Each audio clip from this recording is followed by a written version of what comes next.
Yes, guys, we have Trey Songs in the building. Power What up, 92. what up, what up, what up, what up, what up, what up? Yes, my name's Mayha. Shout out to the shop. Yes, Chicago loves you. I love Chicago. Yeah, we love you. We love you. So, how have you been? I know you've been doing a lot of these interviews. I know you've been out here in these streets. How have you been? Good. I've been good. Like, how are your spirits? My spirit's high. It's hard. You wake up every other day and it's more, violence against, even in these times when, we speaking about being brutalized and being taken out early is still happening. But for anything to change, people gonna have to keep marching forward, and it's only bringing more light to what we already knew to be true. Yeah. So it's hard though to keep pushing forward. But you gotta find happiness in whatever you're doing, so you could be the energy that needs to be the change. You know what I mean? Yeah. And how do you even, with everything going on, I saw that it was your mom's birthday the other day. Happy belated birthday to your OG. How do you even, try to be happy about, situations like that with everything so negative around us? Like, how did you guys even get to want to celebrate? You know what I mean? The thing about life is it keep going. Like, no matter what happens, every day you alive is another day to push forward and be the best version of yourself you could be. And it's hard to celebrate things when there's so much turmoil and all that going around. But at the same time, like I said, you got to find ways to be happy and ways to find love and light to even fight against the evil, fight against everything that's bad right now. And shout out to my mama, man. Happy birthday, the lady. Were you guys able to actually celebrate, or like all the pandemic shit? I actually wasn't even able to be there because I had a YouTube performance that actually performed. It was an activation called Bear Witness, Take Action. John Legend performed. I performed. There's a lot of activists, community leaders that spoke about, the issues at hand. So she understood. I had to perform there, and I'll be home this weekend in Virginia for the Black Lives Matter weekend. So yes, I love that. Make up for it. Yeah, and I love that you share your family with us, because I can understand how weird that can get. You know what I mean? Even baby it's Noah, always so cute. Very, very sensitive towards, and the older I get, the more actually, since I have my son, it's been a lot. I won't say easier, but it makes more sense now for me to be open to me. You know what I mean? And we love baby Noah Instagram posts. We absolutely love them, which brings me to the next question I have about being a father during this time, and how one day, you're going to have to explain these things to him. So what goes on through your mind as a father today? I mean, a lot of what goes on through my mind is why I'm doing what I'm doing now. You know what I mean? So when I do have to explain to him what's happening now today, I can tell him that I ain't sit on the couch and watch it happen. You know what I mean? That I was a part of the change, and that I did use my voice for the better, and that he should do the same in situations and things he cares and loves about. Everything ain't gonna be easy. Everything ain't gonna be sunny and shiny. It ain't always gonna be the best of situations. And when it's not, you use the voice that you have to make an impact if you can. Yeah. And you do such a great job at doing that. I wanted to thank you for using your platform and your voice. I was on your Instagram, and I had seen you shared something about the fact that you've had 4 separate encounters with the police where you've been beaten by the police, which is so unfortunate. How young were you with the first encounter? How did you handle that one and the ones that followed? Those just the physical encounters. Like, I've been verbally assaulted. I've been pulled over when I shouldn't be pulled over. I've been sat on the side of the road in handcuffs for longer than I was supposed to be. I've been detained when I shouldn't have been. Like, as a black man, you go through that. Like, you learn that's just a part of life, which is fucked up, because you got to walk through your life tippy-toeing around the people that's supposed to help you. Right. So, I went through that. The first time I got beat up by the police, I was 20 years old. Yeah, so. And how did you handle that situation and the ones that came after? I mean, ain't nothing you could do when police beating you up. You got to fold up and take it. Because if you fight back, they're going to kill you. Right, and we've seen it several times. You know, one of the questions I was going to ask you, we were supposed to talk on Friday. I was going to ask you where you were and when you caught wind of the George Floyd situation, but then, you know, we wake up the other day to yet another death sort of related to it. Same thing. Rayshard Brooks, I believe his name is. So, you know, we've done the protesting, we've done the rioting, there's been the looting, there's been the peaceful protests, the cleaning of the communities, just all of that. So, where do you think things are supposed to go next? You know, things didn't even seem to change at all, not even slightly, since George Floyd and this new case. I mean, the thing that is changing, you see change because the officer was arrested. You see the three officers that were included in the murder of George, that assisted in the murder, would not have been arrested without the pressure that was put on. You see in New York, they're making some type of reform. You see where were they in Buffalo? You see everything that's happening incrementally. The thing about this is we've been oppressed since we've been slaves. Like there's always been a way to hold us down, so we can't expect that.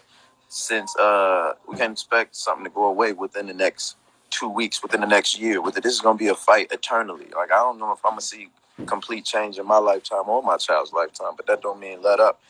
That don't mean let up when they start naming some streets and cheer and be excited. Yeah. That don't mean let up when they ban a chokehold that's already been banned, that people still die from, that no police get arrested from or convicted. So it's just, you got to keep doing what we're doing. You got to keep signing petitions. You got to keep educating yourself. You got to keep and believing in change and believing in actual human beings, which is hard to do when you see so many people turn a blind eye or make excuses for the reasons black men are dying and black women are dying in cases where white people would not. Absolutely. I agree with you. And I feel like I've been seeing on my timeline just a lot of people losing hope and just losing faith. And I see something you constantly say, just to keep your foot on the gas.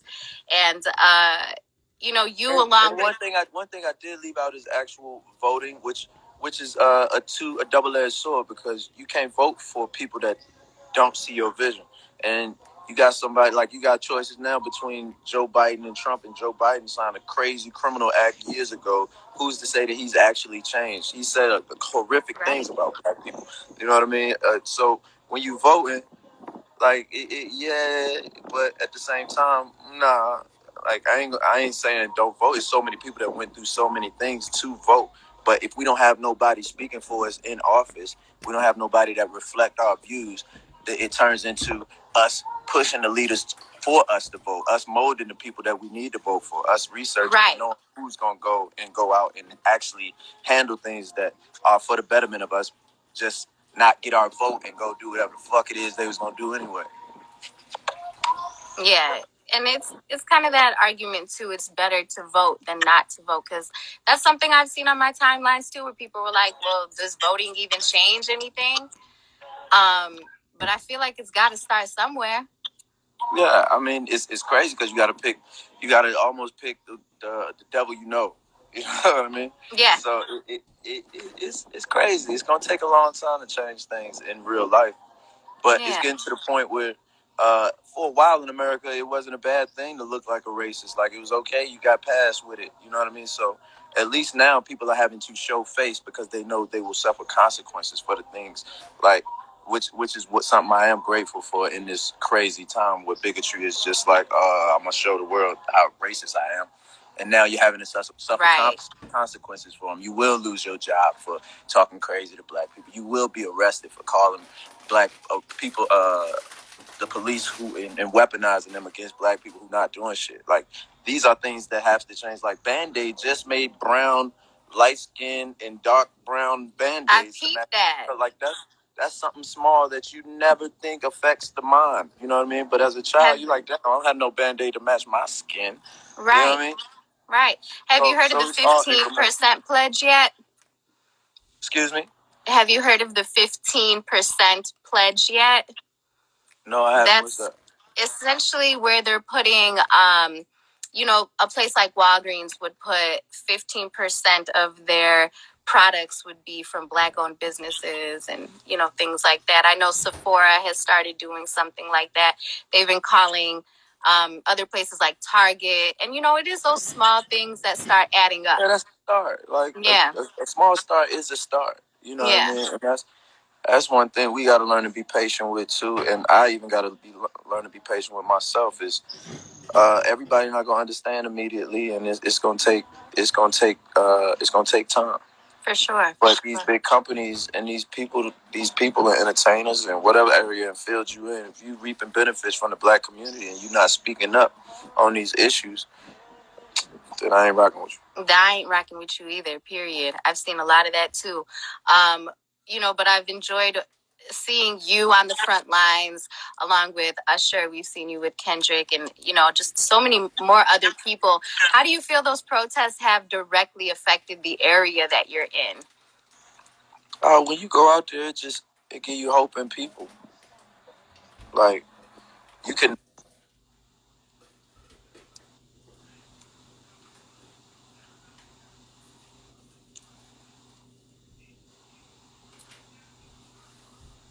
walk up holding signs up, walking all day long.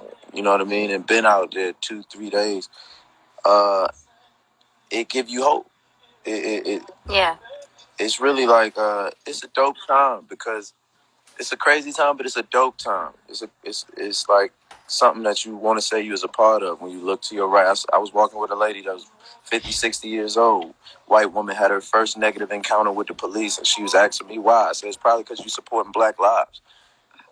You know what I mean? And yeah, that I was couldn't something agree that more. she had to take. It took her back. You know what I mean? It took her back. She's 50, 60 years old. Never had a negative encounter with the police until she's standing for this cause.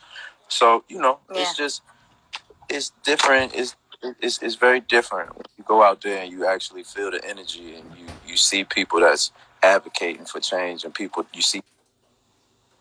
Racism is taught, man. Like these young kids that love these Black rappers and love these Black entertainers, like it's hard to teach them not to love people because of the color of their skin, like the favorite they.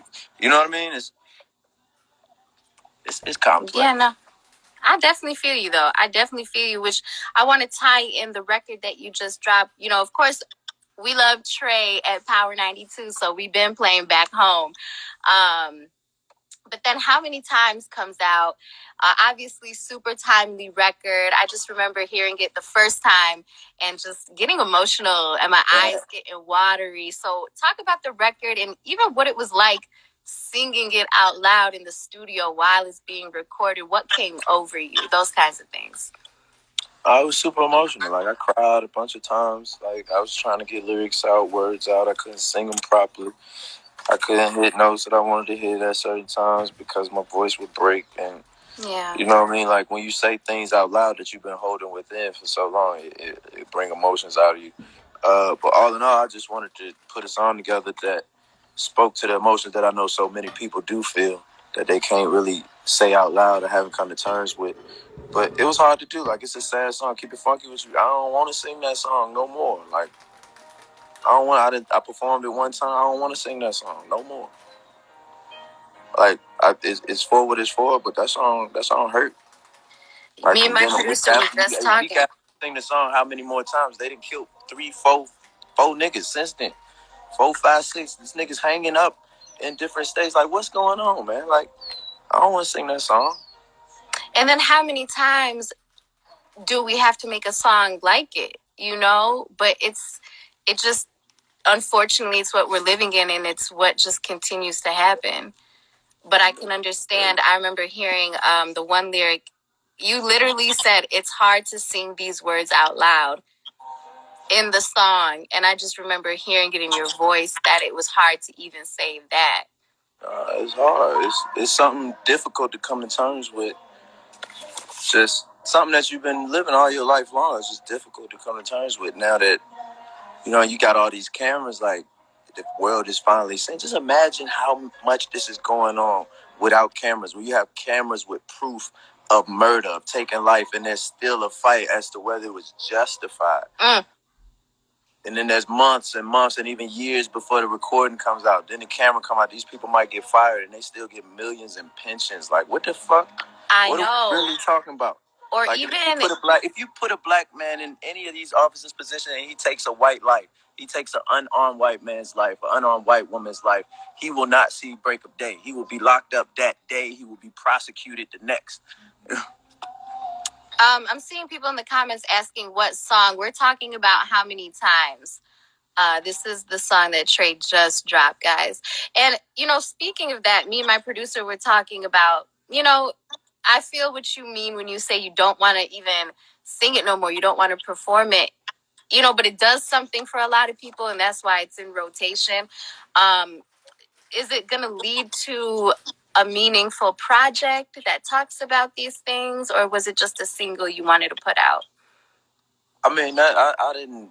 That wasn't a single to me. It wasn't nothing about a project or none of it. It was what I was overcome with, what I felt needed to be said. I felt nothing was more important than saying that at that time. I ain't even really focused on music or album or what coming this time. Like, focus on my family, focus on how I use my voice to make a change.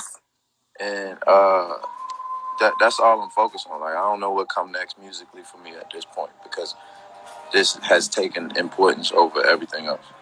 I love that. I absolutely love that. And, you can really tell how genuine you are, too. Like, I keep up with you and you're always out here. And I seen Pusha T challenged you to the Feed Your City challenge. So can you talk about that? Because I know that's coming up this weekend. Oh, shout out to my boy Push. I had actually seen on his timeline. Well, I knew he was doing it, and I saw it on his timeline. How it actually went and how many people he was able to feed. And I'm from Virginia, so I saw that and I was like, man, I'm gonna accept that challenge. And it was probably about a week and a half ago, and knowing that Juneteenth was coming up and Father's Day within the same weekend, I wanted to turn it weekend. Let's feed my community. Let's get together in unity and peace and celebration of what has been happening. We have a candlelight vigil on Friday night at the Robert E. Lee Memorial that's actually going to be taken down. It's just so racist, and the Confederate soldiers, one of the, Virginia is where they came and set up shop. So that's absolutely very to my people and me, and we're gonna go up there. We're gonna say a prayer. Saturday, I'll be in my hometown of Petersburg, Virginia, where we're gonna feed as many people as we can, giving you groceries, giving you food, and good vibes, heavy energy. And Sunday, we're going to have a Father's Day bike ride protest in celebration of all the fathers out there that's actually holding it down. Yes. I love that. It's just a display of unity, love, and just show that we can come together and do good things, man. And, when you're just overwhelmed with everything happening. Too. The sun's just out here crazy. I see the sun is all in your eye. I ain't mad though, because you definitely need some of that. But what do you do when you need a mental health check? I often just listen to music. Like, I don't know if you can hear in the background. Like, I'm listening to, like, all type of old jams. Like, it keep me peaceful and calm. When I wake up in the morning, I burn some sage. I see you like to hoop. That's a good way to distress too. I love to hoop. I was on hoop this morning, but I had to do these interviews, and it's slam hot out here. So I'm gonna do it a little later on today. I know we gotta wrap up because you are on a media run. So is there anything you want to leave our viewers with? Some encouraging words to uplift everybody? Hey man, in these times it's tough, but stay positive. Believe in yourself. Use your creativity.